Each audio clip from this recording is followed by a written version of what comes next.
پہ نازل فرمایا، روزے کو فرش پہ نازل فرمایا، زکوٰۃ کو بھی فرش پہ نازل فرمایا، ایمان کو بھی فرش پہ نازل فرمایا، تمام احکام کو فرش پہ نازل فرمایا۔ لیکن جب نماز کی باری آئی تو رب کائنات نے اپنے محبوب محسن انسانیت سرکار دو عالم صلی اللہ علیہ وسلم کو ارشاد فرمایا کہ ہم آپ کو ایک قیمتی تحفہ دینے والے ہیں۔ یہ تحفہ بہت اعلیٰ ہے، یہ تحفہ بہت عرفہ ہے، اور اعلیٰ و عرفہ شے کو اعلیٰ ہی جگہ عطا کیا جاتا ہے، لہذا نماز کو عرش الہی پر بلا کر عطا کیا گیا۔ برادران اسلام، توحید اور ایمان کے بعد انبیاء علیہ السلام نے نماز کو ہی اہمیت دی۔ نماز کی تلقین کے قرآن میں جگہ جگہ پر ارشاد باری تعالیٰ ہے، اقیم الصلاۃ، اقیم الصلاۃ ذکر کیا گیا ہے، کہیں پر یہ لفظ ذکر کیا گیا ہے، یا ایھا الذین آمنوا استعینوا بالصبر والصلاۃ، اے مومنو صبر اور نماز کے ذریعے سے مدد طلب کرو۔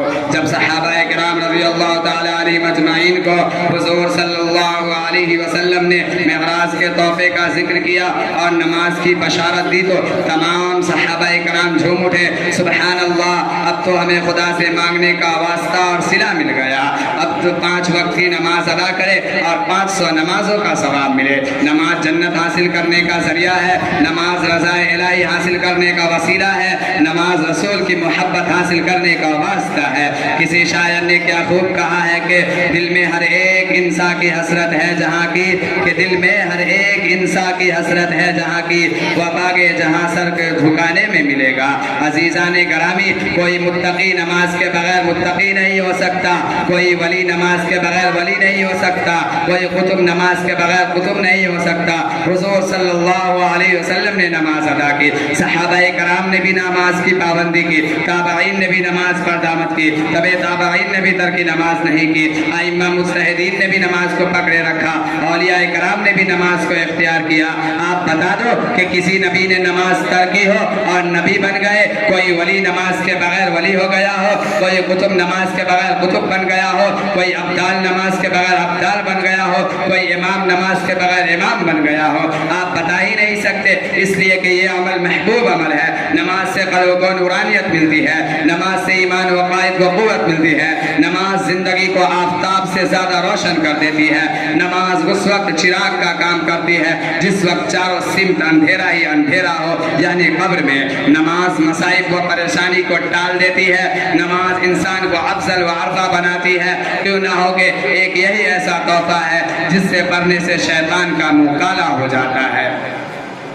برادران اسلام، نماز سے ہی فیصلہ ہوتا ہے کون متقی، کون شقی، کون انسان، کون شیطان، کون مسلم، کون غیر مسلم، یہ امتیاز نماز سے ہی ظاہر ہوتا ہے۔ میں بغیر حوالے کی بات نہیں کرتا، مشکات شریف اٹھاؤ، صفحہ نمبر 58 پر دیکھو، حضرت بریدہ رضی اللہ تعالیٰ عنہ فرماتے ہیں کہ اللہ کے رسول صلی اللہ علیہ وسلم نے ارشاد فرمایا، بین العبد و بین الکفر ترک الصلاۃ، بندے اور کفر کے درمیان صرف نماز کا ترک کرنا ہے۔ مشکات شریف کے اسی صفحہ پر دیکھیں، ایک اور حدیث ہے جس کے راوی حضرت بریدہ رضی اللہ تعالیٰ عنہ فرماتے ہیں کہ العہد بیننا و بینہم الصلاۃ فمن ترکہا فقد کفر، ہمارے اور منافقین کے مابین عہد ہے، وہ نماز ہے، بس جس نے نماز کو ترک کیا گویا اس نے کفر کیا۔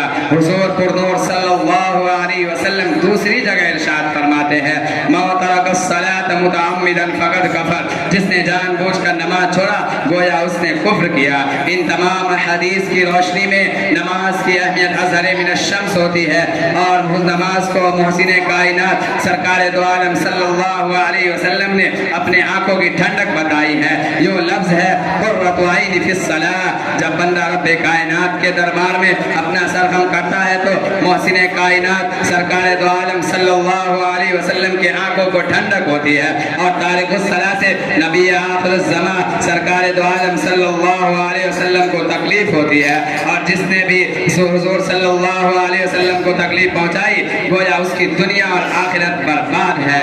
جب بندہ نماز ادا کرتا ہے تو حق تعالی شان اپنی تمام انوار و برکت کے ساتھ موجود ہوتا ہے، اور بندہ رحمت خدا بندی کا مسحور بن جاتا ہے۔ کسی شاعر نے کیا خوب کہا ہے کہ یہ ایک سجدہ ہے جسے تو گرا سمجھتا ہے، یہ ایک سجدہ ہے جسے تو گرا سمجھتا ہے، ہزار سجدوں سے دیتا ہے آدمی کو نجات۔ سیدان اسلام قیامت کے قبل سب سے پہلے نماز کا سوال ہوگا. اس دن کوئی کسی کا نہیں ہوگا. ہر شے نفسی نفسی پکارے گا. اس وقت سب سے پہلے نماز کا حساب لیا جائے گا. ماہ رسالت سرکار دو عالم صلی اللہ علیہ وسلم نے ارشاد فرمایا یوم قیامت میں سب سے پہلے حقوق اللہ میں نماز کا حساب لیا جائے گا. جس کی نماز درست نکلی اس کے تمام اعمال قبول، اور جس کی نماز ہی خراب نکلی اس کے تمام اعمال بیکار ہے. نماز درست ہو تو تمام اعمال قبول ہوں گے. حج بھی قبول ہوگا، زکوٰۃ بھی قبول ہوں گے، روزے بھی قبول ہوں گے، اور دیگر اعمال صالح بھی قبول ہوں گے. اور اگر نماز ہی خراب نکلی تو سختی کے ساتھ امتحان ہوگا. اللہ تبارک و تعالی ہم سبوں کا امتحان آسانی سے فرمائے. محترم حضرات، آج کے دور میں بہت سے خوبصورت اور عالی شان مسجدیں تعمیر کی جاتی ہے، مگر اس میں اللہ کو یاد کرنے والے، اس کو آباد کرنے والے بہت کم نظر آتے ہیں. بعض جگہ تو عالی شان مسجد ویران قبرستان نظر آتی ہے. کسی شاعر نے کیا خوب کہا ہے کہ پہلے مسجدیں تھی کچی تو پکے تھے نمازی، کہ پہلے مسجدیں تھی کچی تو پکے تھے نمازی.